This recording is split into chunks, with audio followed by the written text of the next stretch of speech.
Dinas Tenaga Kerja dan Mobilitas Penduduk Aceh melalui bidang pelatihan kerja dan penempatan tenaga kerja melaksanakan kegiatan rapat koordinasi teknis pelaksanaan program pemagangan dalam negeri yaitu program pendidikan dan vokasi tahun 2023. Kegiatan tersebut dilaksanakan di ruang rapat dinas, Rabu, 3 Mei 2023 yang diikuti oleh unsur perusahaan, unsur dunia pendidikan kejuruan serta dari unsur pemerintah. Dalam sambutannya Kepala Dinas Tenaga Kerja dan Mobilitas Penduduk Aceh yang diwakili Kabid Pelatihan Kerja dan Penempatan Tenaga Kerja, Kifty Kesuma, menyampaikan bahwa program pemagangan merupakan salah satu solusi tindak lanjut dalam mengurangi angka pengangguran.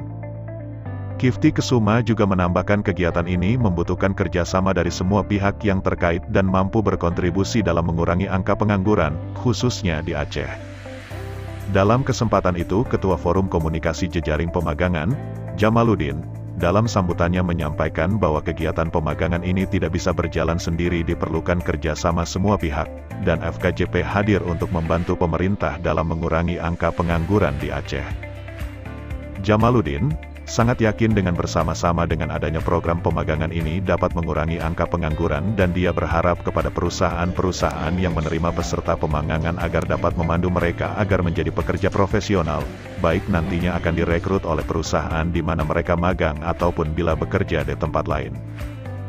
Proses magang akan mengajarkan peserta magang untuk membiasakan diri untuk mengikuti proses pekerjaan yang biasa dilakukan di perusahaan melalui magang.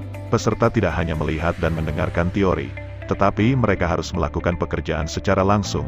Melalui proses pembelajaran ini, pemagang dapat langsung memperoleh pengetahuan dan keterampilan dan mengalami perubahan sikap dan etos kerja saat bekerja.